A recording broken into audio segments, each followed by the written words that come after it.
Greetings and welcome to Monster Legends, and another special feeding episode. This time we're going to be feeding a little fella that I put together from cells from various locations. He was recently the star of an event, the Titan Invasion. And this, of course, is the Titan. This is Ixofex. And he showed up without any locked ruin slots, and that was very nice of him, wasn't it? So let's find him a nice little home over here. Okay, nearby. He can talk to the insane rabbit.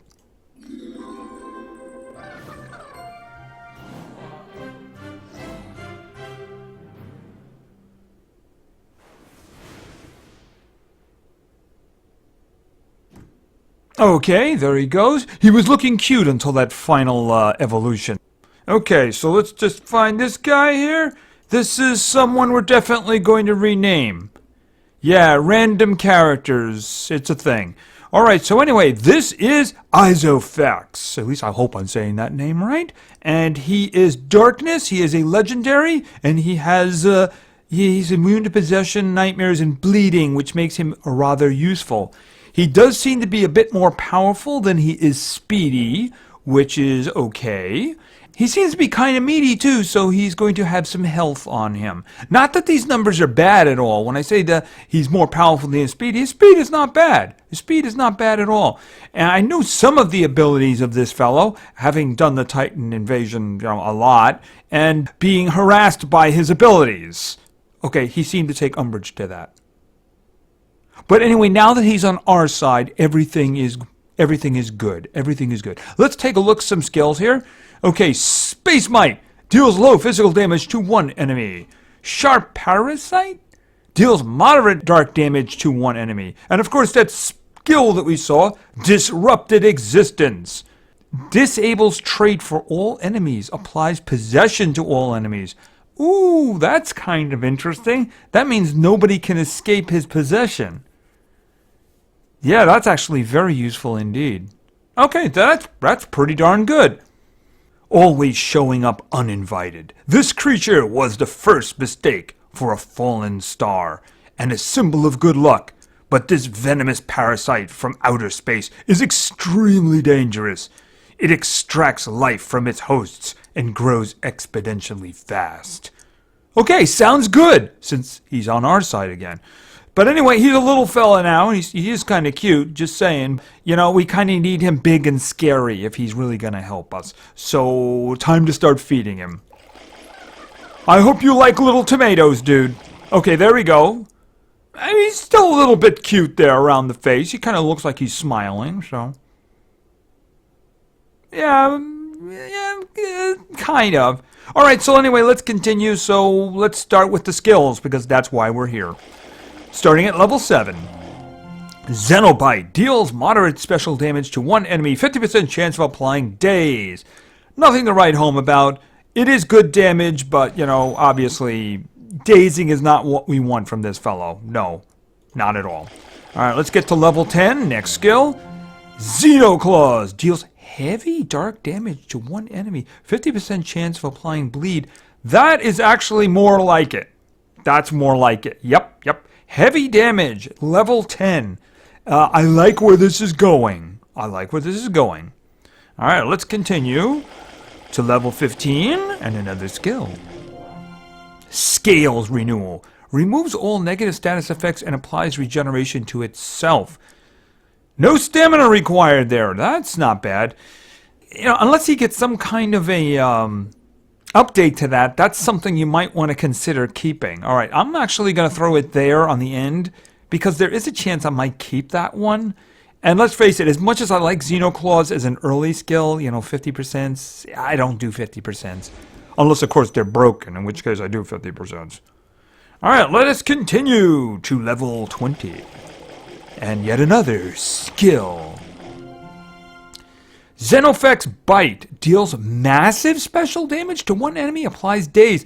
Alright, well, we're going to put that right there because of the massive part. Daze is not one of my favorite things. It's useful, especially since it actually stacks with other things that make the individuals miss, like blinding and such. Yeah, we're going to keep that one because of the massive special damage and the 1-round cooldown. Alright, so let's continue, and we're going for 25 in his final form. Ixofex Claws deals very heavy special damage to one enemy, applies bleeding to one enemy. Well, obviously that's an upgrade of that. Well, actually, this one was an upgrade of this. I got rid of the upgrade for this one, but why don't we just throw that in there for now? Bleeding is a good thing, especially if it's accompanied by very heavy dark damage. And there he is, his final form. Okay, dude, you want like a tissue or something? You're kind of drooling.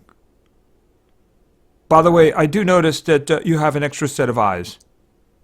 Just thought I'd point that out. Alright, let's go. Okay, he seemed to like that. Alright, let's go to level 30. More skills. Angry Ixofex. Applies damage boost and one extra turn to self. Okay, now we start getting into the situation. Do we want him to heal himself or do we want him to do more damage? Well, here's the thing. Remove negative status effects from self. He's immune to possession, bleeding, and what was the other one? I forget what the other one was. So he's less of a problem regarding that. I think given the fact that he has a bigger strength than he does anything else, and he does seem to have some serious damaging skills so far, I think I'd rather have this one. I mean, you could start the fight with this one. Yeah, I mean, I gotta go with that one.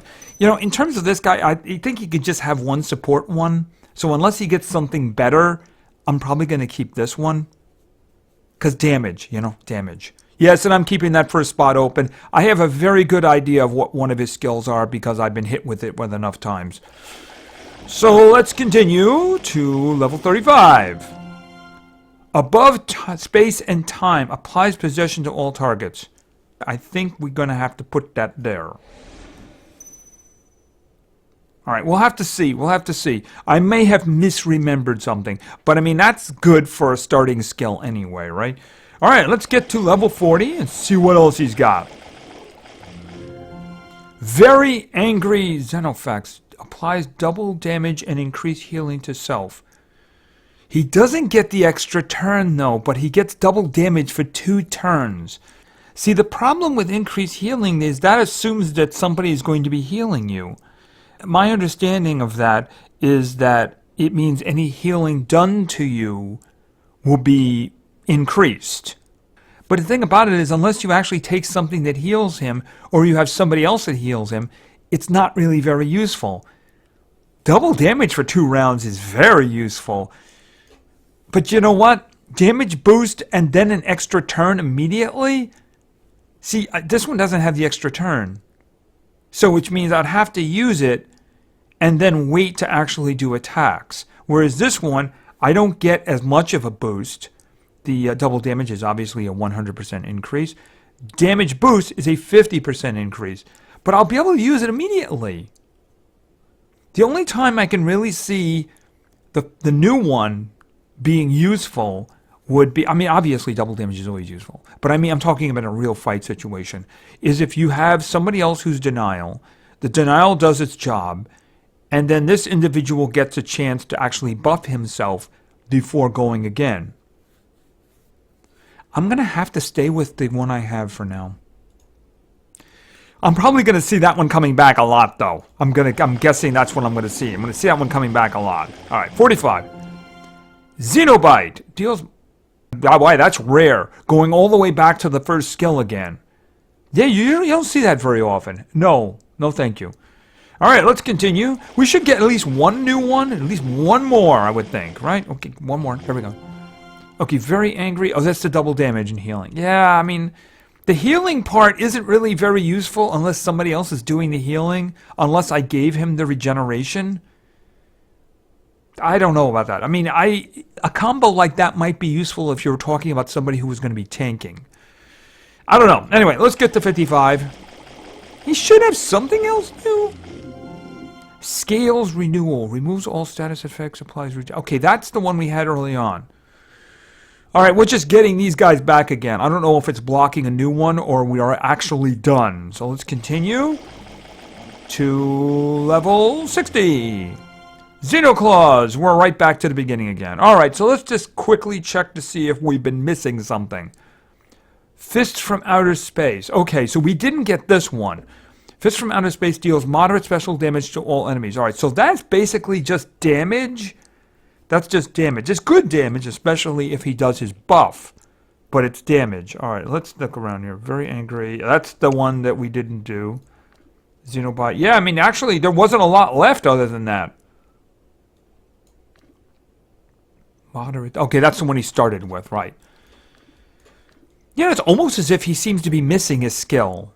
It just doesn't seem to be as much, but that's probably my imagination. Alright, let's look at his final numbers over here. His power is pretty good. His life, he's very chunky here. It's pretty good. Lots of meat around there. Hard to kill. His speed is okay. His speed is definitely okay. It's definitely okay. So anyway, he seems to be kind of interesting. I was actually expecting his possession to do damage, but I guess maybe I was misremembering, or maybe it was a variation in the Titan invasion. I'm not sure. Maybe I'm just mixing him up with somebody else. But anyway, his stuff is pretty darn good. He does damage. I'm wondering about those support skills now, if I should make changes. Let's just take a look. Anyway, let's take a look at his skills and then we'll talk about it. Alright, so we have this first one here, above time and space. Applies possession to all enemies. Okay, so this is basically your standard possession. Your standard possession. He possesses the other ones. It's got a high cooldown, but I mean, how many times are you going to use this one in a fight? That's kind of what it comes down to. You start the fight with this, or maybe you come back after the second round. Since his power is better than his speed, I don't know if you're going to try to use him as primary denial. So he might end up being a second rank in terms of that, in terms of a damage dealer who can also do that as well. Like the primary denial does its job, then when it comes to the second round, he comes back and does the possession to follow up on that. So that could be what you do with that. So the next one is Ixofex Bite. Deals massive special damage to one enemy, applies daze to one enemy. Daze is okay, it's useful. The real part of this, of course, is a massive special damage hit against one enemy. That's very useful indeed, especially with a 1-round cooldown. This guy's probably not going to have a problem with that, especially considering what we kept there towards the end. Then we have Ixofex Claws. Deals very heavy dark damage to one enemy, applies bleeding to one enemy. So obviously a dark damage hit, not as much as the first one, but pretty darn good. But this one does apply bleeding, which I consider to be more useful than dazing. So between those two, he's always going to have something he can do. Now again, then you have this one here. Angry Ixofex. Applies damage boost and one extra turn to itself. This is very useful. He can start his damaging attacks with this. Now obviously this is not something that you would use before using the group possession. It would be, you use the group possession, and then when he comes down to using either this or this, well, first he would do this because it's going to give him a damage boost and an extra turn. Now, he had other self-support skills, one of which was a double damage that increased healing. The thing about the increased healing is you would have to have taken his other support skill that would have given him regeneration, or you'd have to count on another team member healing him, which is a little tricky these days. The double damage part, though, was great, and it lasted for 2 rounds. The problem is that it didn't give you an extra turn like this one. So you can just use this one and then do your heavy attacks, maybe to finish somebody off. That's the kind of damage we're talking about here. My thinking is that the other one, while good to get double damage, this one is just more useful in the context of a battle, because if you want to hit something, you know, you can just do this and then hit it really hard with these 2 other attacks he's got. If you do the double damage, then you have to wait for your turn to come around again. And, you know, speed is not his best suit, so you got to take any opportunity you can to get the damage in there, you know? So that's kind of what I was thinking. And of course, the fact that he is got some nice immunities here makes him very, very useful. I was thinking he was a little bit more towards denial, but not really. He's really kind of a good, solid, single target damage dealer who also has a group possession and can also buff himself. Now that's the thing about that. Say, for instance, you lead with this one. You lead with this one, right? depending on the circumstances. I mean, if the individuals are already possessed or there's something else, if they're stunned or something, then you wouldn't want to do this. In that case, you'd probably do this and then hit with one of these. Probably that one. Let's face it, that one's got the biggest damage. Unless, of course, they take extra damage from darkness, or you just want to get an effect on them. Like, you want to get the bleeding on them. If it's one of those big old mountain dudes, you probably want to get them bleeding as soon as possible, you know? You can use either one of these, but this one allows you to get extra damage immediately, which can be very, very useful. He's very good, and I can't wait to start testing with him. In terms of runes, his life is fine. I wouldn't bother with life. It would seem that if you're using this guy, you probably want him to hit really hard. I might just go 3 damages on him. There's an argument for speed because of his possession, and his speed isn't bad, so if you really wanted to do that, you probably could go 2 damages in his speed. I would not go any more than that, though. I would not put all 3 speeds on him, because, I mean, you're wasting what he really is. There's a lot of individuals who do group possessions, but he is group possession with some really solid hits, too. So, and the bleeding is kind of useful, too. I mean, his buff is going to increase his damage. His power is higher than his damage by a good chunk there. He's going to hit things really hard. That's what you want him for. I might consider all 3 damages on him, just because I do want him to hit really hard. That's just me, though. I want my enemies hit really hard.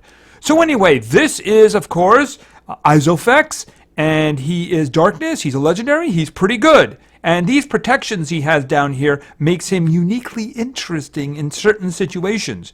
If you're going into a war and you see that the other side has a lot of possession, well, you know what? He's immune to it, so you don't have to worry about that. And meanwhile, he can actually turn the tables and do it right back at them. And, of course, hit them really hard. So anyway, thank you very much for your attention. I really appreciate it. And play games, because games are fun. See ya.